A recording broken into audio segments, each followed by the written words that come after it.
Hello students, कैसे हैं आप सब।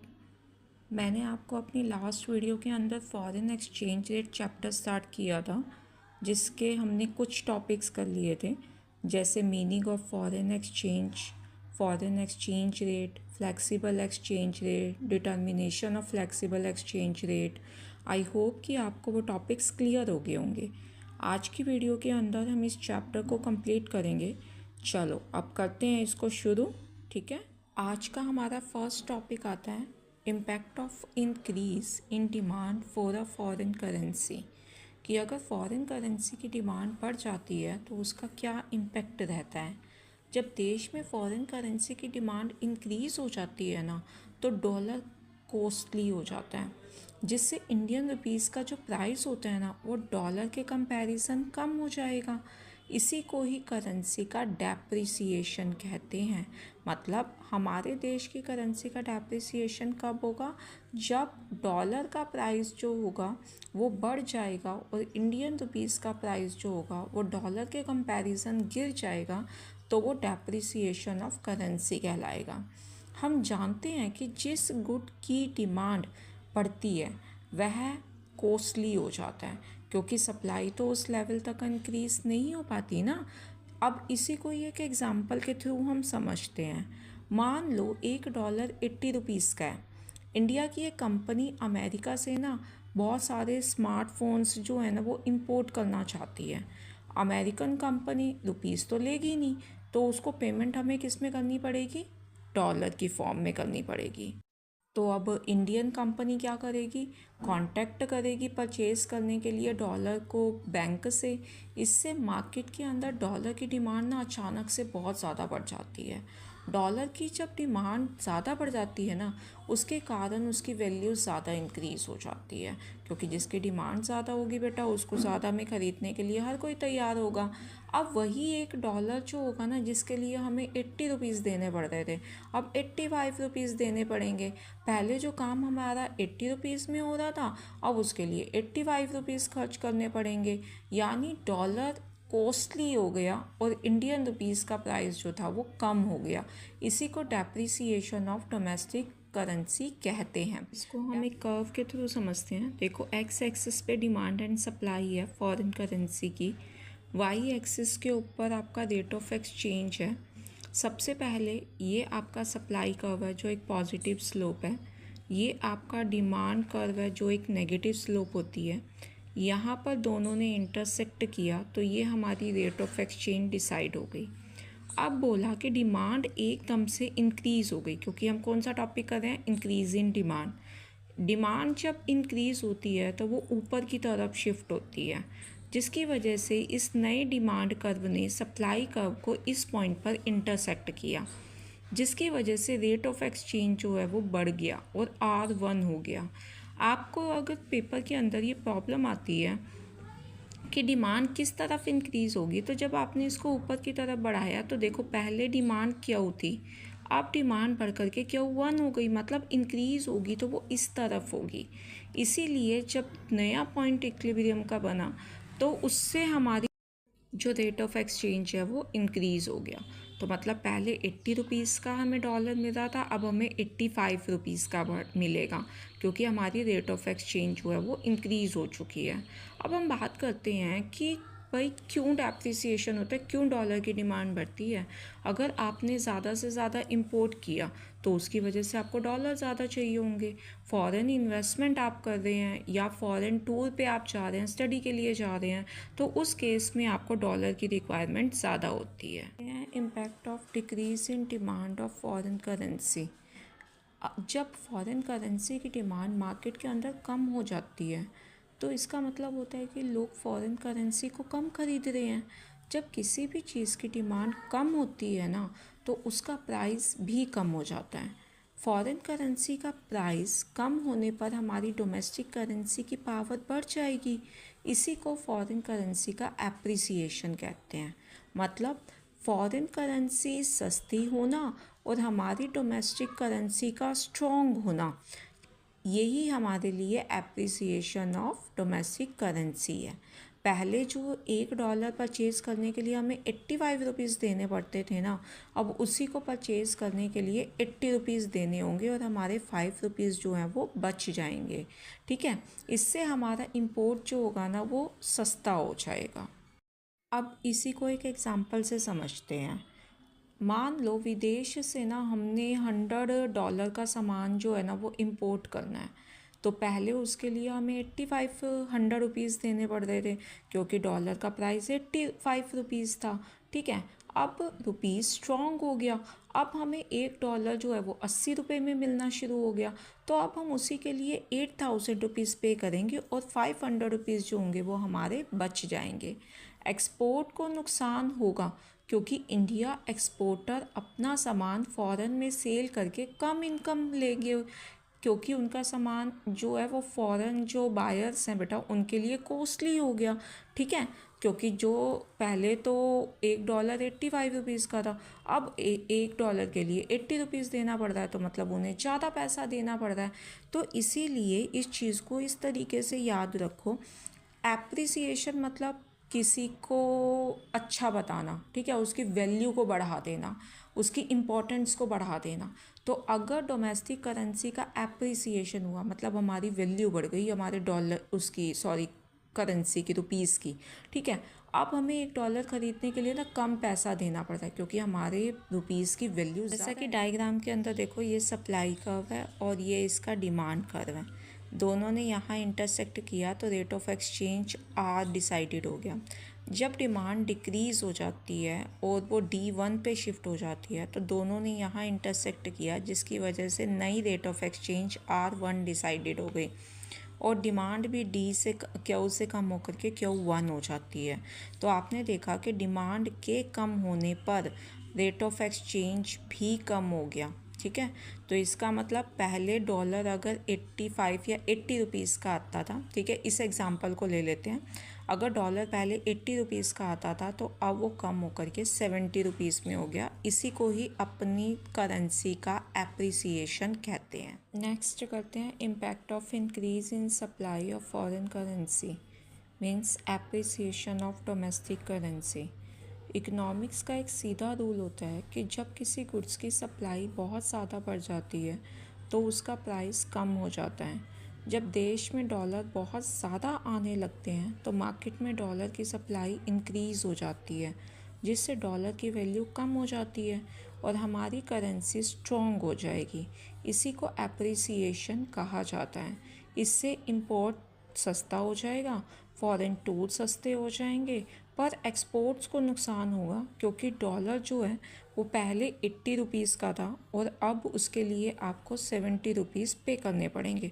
मतलब आपकी करेंसी की जो वैल्यू है, इम्पोर्टेंस है, वो बढ़ गई।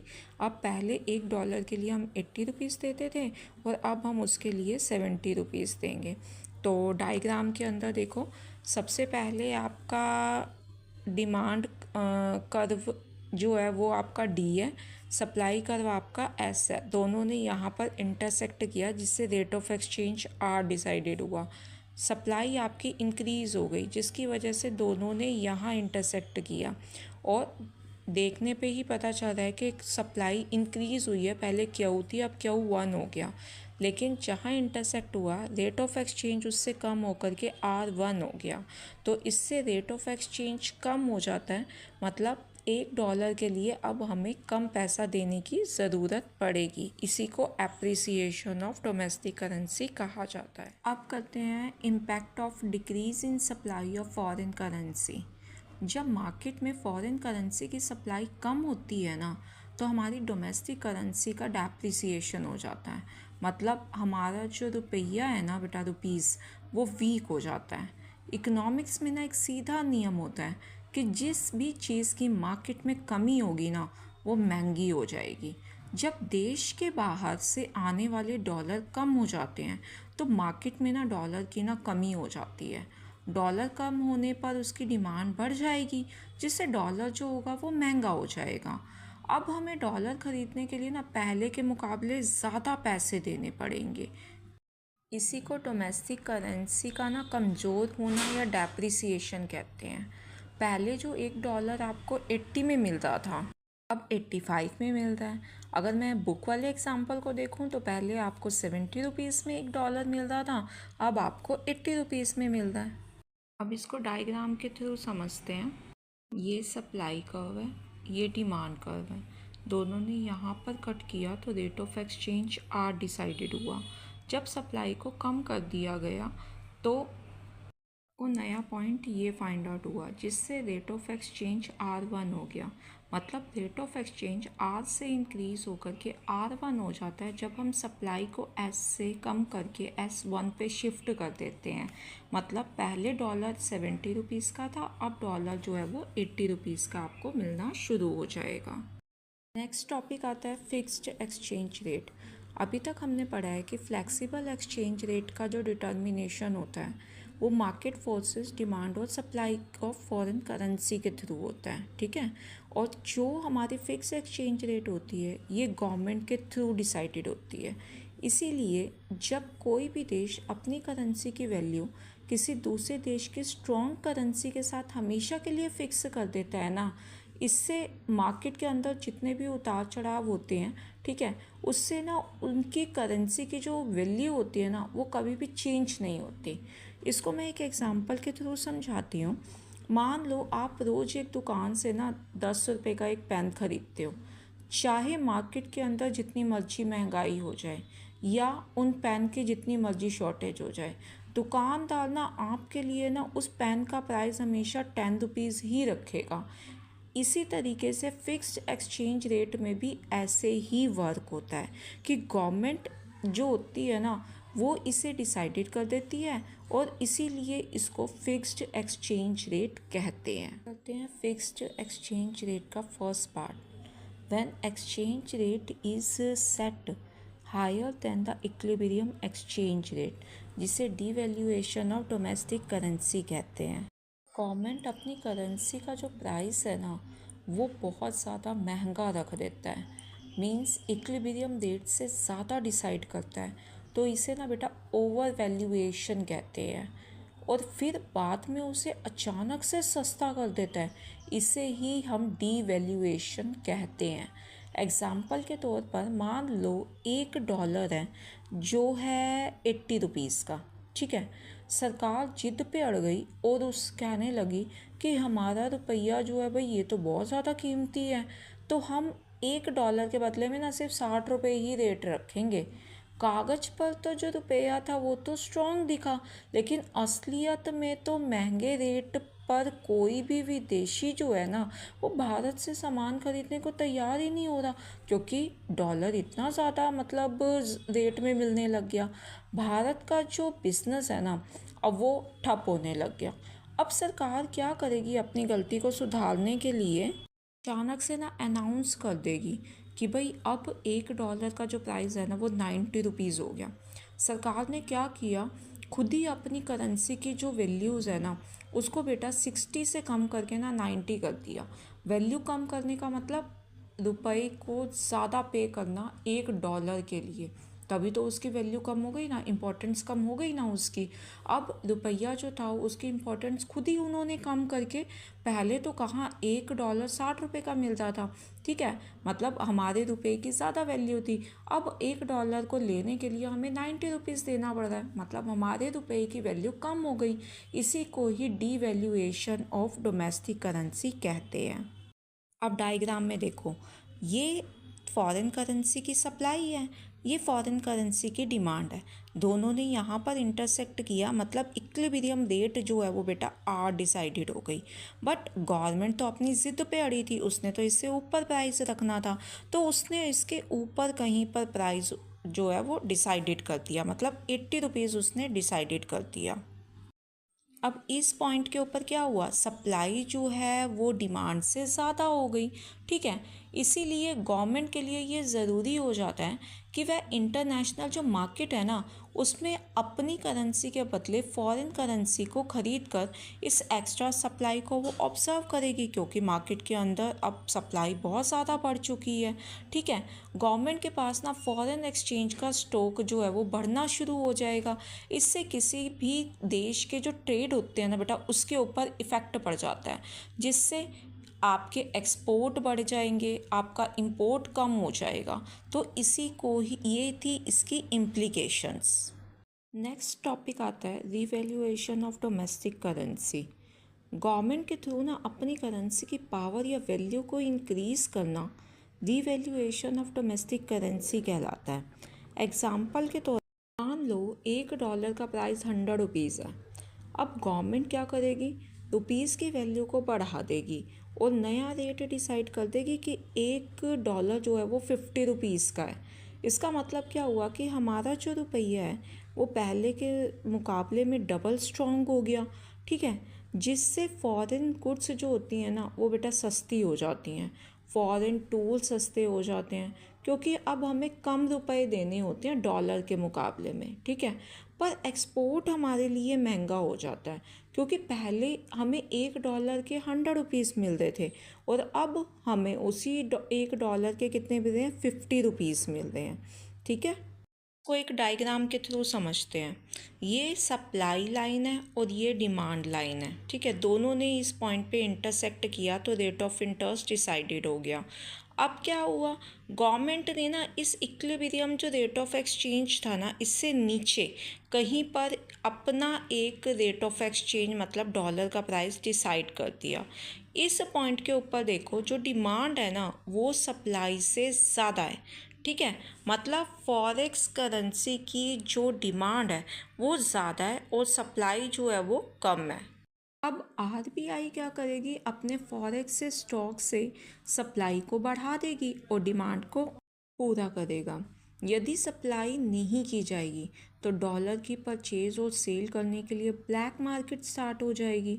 बायर जो होंगे ना बेटा, वो गवर्नमेंट के थ्रू डिसाइड जितना भी प्राइसेस होगा ना उससे ज़्यादा प्रीमियम दे करके डॉलर को ख़रीदना उन्हें शुरू कर दिया जाएगा। तो जिससे ब्लैक मार्केटिंग जो होगी वो मोटिवेट होगी।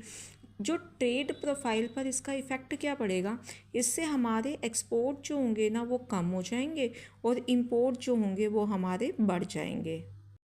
नेक्स्ट करते हैं मैनेज फ्लोटिंग। मैनेज फ्लोटिंग को ना हम डर्टी फ्लोटिंग भी कहते हैं। ये एक ना ऐसा प्रोसेस होता है जहाँ पर करेंसी का प्राइस तो फोर्सेस डिमांड और सप्लाई के थ्रू डिसाइड होता है, लेकिन गवर्नमेंट ना उस पर एक नज़र रखती है और ज़रूरत पड़ने पर ना उसे संभाल लेती है। एग्ज़ाम्पल के थ्रू इस पॉइंट को समझते हैं। अगर फॉरेनर इंडिया का सामान ना ज़्यादा ख़रीद रहे हैं तो जो हमारा रुपीज़ है उसकी डिमांड ज़्यादा हो जाएगी, जिसकी वजह से ना रुपया जो है वो ज़्यादा स्ट्रॉन्ग हो जाएगा, क्योंकि हमने पढ़ा था जिसकी डिमांड ज़्यादा होती है उसका प्राइस भी बढ़ जाता है, ठीक है। तो आरबीआई ना इसमें कोई इंटरफेरेंस नहीं करेगी। अब मान लो दुनिया के अंदर कोई मिस हैपनिंग हो जाए या मतलब संकट आ जाए, ठीक है, तो फॉरेनर और इन्वेस्टर जो होंगे वो डर जाएंगे और इंडिया से ना अपना पैसा निकालने लगेंगे। वो रुपीस बेच करके डॉलर खरीदने लगेंगे, जिससे रुपया ना तेज़ी से गिरना शुरू हो जाएगा। अब रुपये को पूरी तरीके से टूटने से बचाने के लिए आरबीआई जो होता है ना वो अपने पास रखे हुए जो डॉलर हैं उन्हें मार्केट में ना सेल करना शुरू कर देगा। इससे डॉलर की जो कमी हो गई थी ना वो दूर हो जाएगी और जो रुपीस की गिरावट हो रही थी ना वो भी रुक जाएगी। ये न तो फ्री होता है और ना ही पूरी तरीके से फिक्स्ड होता है। प्राइस मार्केट फोर्सेस डिसाइड करते हैं, आरबीआई नज़र रखती है और ज़रूरत पड़ने पर ना इंटरफेरेंस करने का काम करती है।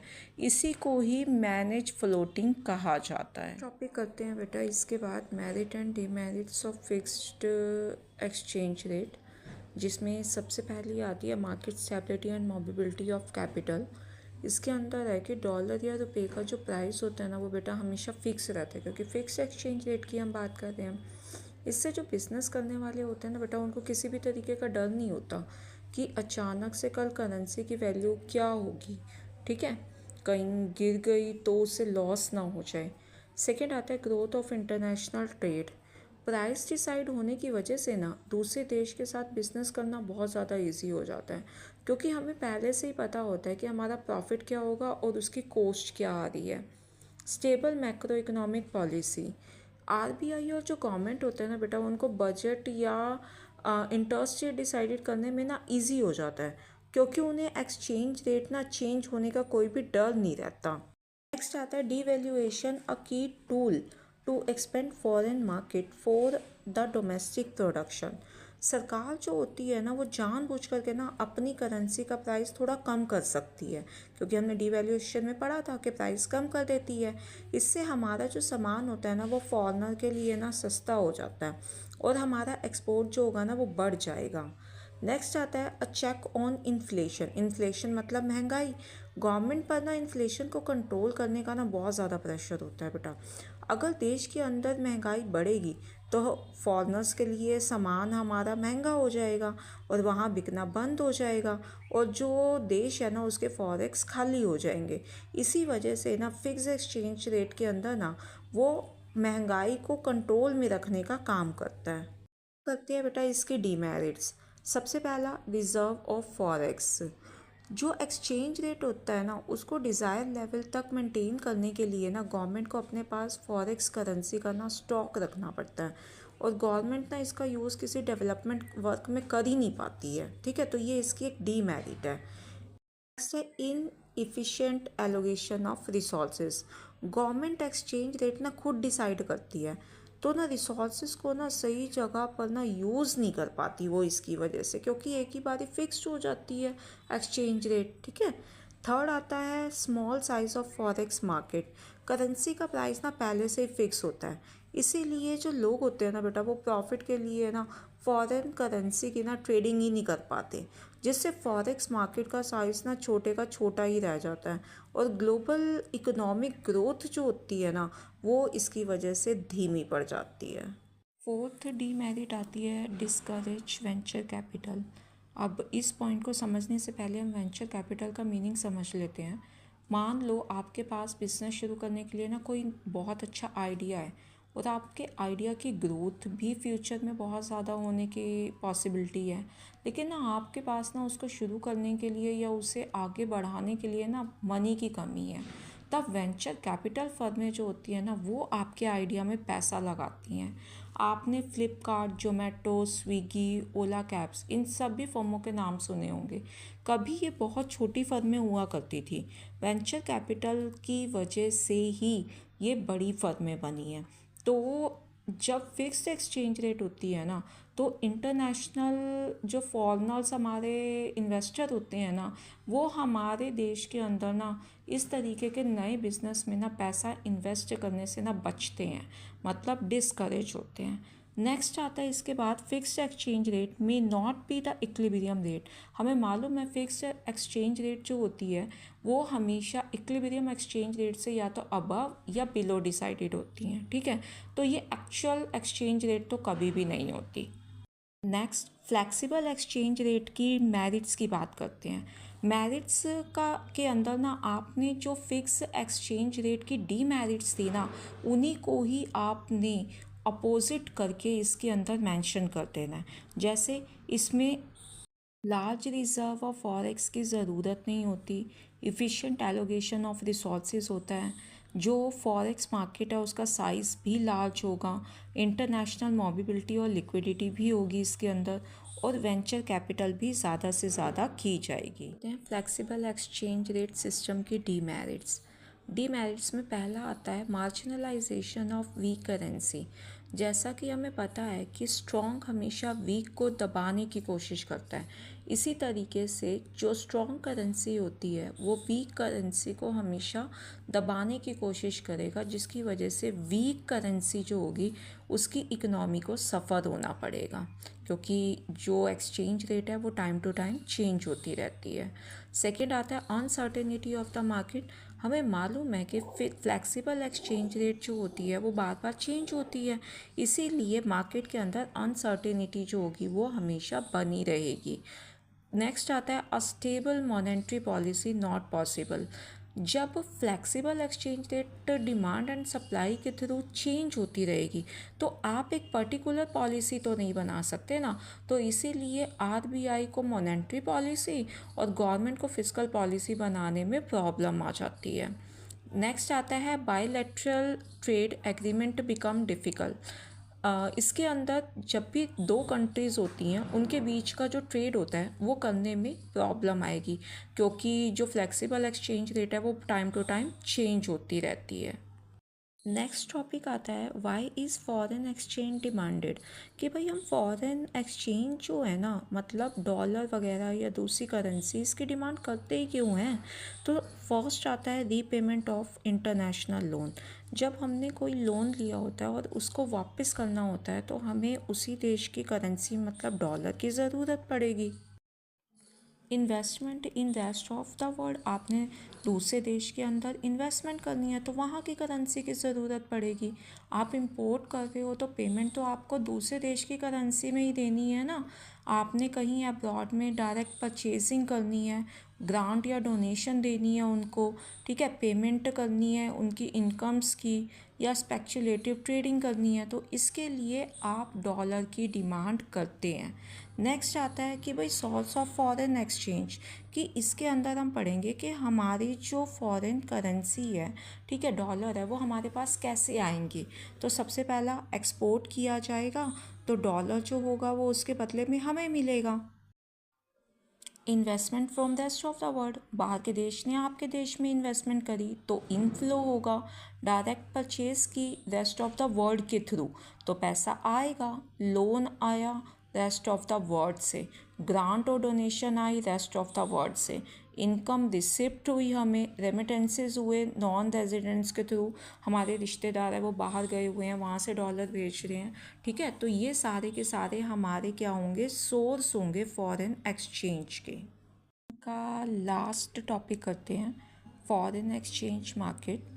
फॉरेन एक्सचेंज मार्केट एक ग्लोबल मार्केट होती है जहाँ पर दुनिया भर की जितनी भी अलग अलग करेंसी होती है ना, उन्हें आपस में चेंज किया जाता है या उसकी ट्रेडिंग की जाती है, ठीक है। तो अब करते हैं इसके फंक्शन में सबसे पहला आता है ट्रांसफ़र फंक्शन। ये एक कंट्री की करेंसी को ना दूसरी कंट्री की करेंसी में चेंज करके इंटरनेशनल बिजनेस और ट्रैवलिंग को ना इजी बनाने का काम करता है। सेकंड आता है क्रेडिट फंक्शन। जब दो कंट्री के बीच में बिजनेस होता है ना, तो ये मार्केट के जो बिजनेसमैन्स होते हैं ना बेटा, उनको सामान खरीदने के लिए या भेजने के लिए ना लोन मतलब क्रेडिट देता है, ठीक है। अगला आता है हेजिंग फंक्शन। करेंसी के रेट ना हर सेकंड में चेंज होते रहते हैं। ये मार्केट जो है ना, ये बिजनेसमैन को ना फ्यूचर के लिए ना एक रेट फिक्स करने की ना फैसिलिटी दे देती है, ताकि अचानक से अगर रेट चेंज हो जाते हैं ना तो उनको किसी तरीके का ना हैवी लॉस ना उठाना पड़े। अब इसके अंदर दो तरीके की मार्केट होती है, एक होती है स्पॉट मार्केट और एक होती है फॉरवर्ड मार्केट। फर्स्ट है स्पॉट मार्केट। नाम से ही समझ आ रहा है, मतलब ऑन दी सपोर्ट काम करना, ठीक है, मतलब करंट ट्रांजैक्शन को इंक्लूड करना। तो इसके अंदर ना कैसे होगा कि जिस समय ज़रूरत है उसी समय की ट्रांजैक्शन ली जाएगी, मतलब डेली रूटीन की ली जाएगी। जैसे मान लो आपने अमेरिका से कोई सामान मंगवाया, आपने उसकी पेमेंट करनी है, आप उसी समय बैंक जाओगे और पैसे दे करके उसी समय जो भी रेट होगा उस पर डॉलर को परचेज़ कर लोगे और पेमेंट कर दोगे, ठीक है। ये तो होती है ऑन द स्पॉट। सेकेंड आती है फॉरवर्ड। फॉरवर्ड का मतलब होता है फ्यूचर में होने वाली ट्रांजैक्शन इसके अंदर इंक्लूड की जाती है। मान लो आपने ना अमेरिका को पेमेंट करनी है, बट वो करनी कब है, 3 मंथ्स आफ्टर। लेकिन आपको डर है कि कहीं 3 महीने के बाद डॉलर का प्राइस भाई एकदम से बढ़ ही ना जाए। तो आप क्या करोगे, अभी बैंक में जाओगे और उनके साथ ना एक कॉन्ट्रैक्ट कर लोगे कि भाई 3 महीने के बाद मुझे चाहिए होगा डॉलर, बट मैं पेमेंट उस समय इस अमाउंट से ही करूँगा जो अब है, ठीक है। उस समय अगर डॉलर महंगा हो जाता है 3 महीने के बाद तो मैं वो पेमेंट नहीं करूँगा, मैं अब जो कम प्राइस है ना मैं उसी पर ही पेमेंट करूँगा। तो अब 3 महीने के बाद आपको जब डॉलर मिलेगा तो आपको ना वो पुराने वाले प्राइस पर ही मिलेगा, चाहे उस समय प्राइस ज़्यादा क्यों ना हो 3 महीने के बाद डॉलर के। आई होप कि आपको ये चैप्टर क्लियर हो गया होगा, ठीक है। मेरी इसी तरीके की वीडियोस के लिए मेरे चैनल को सब्सक्राइब करें, लाइक करें, शेयर करें, ताकि आपको मेरी जो वीडियोज़ हैं उनकी नोटिफिकेशन टाइम से मिलती रहे।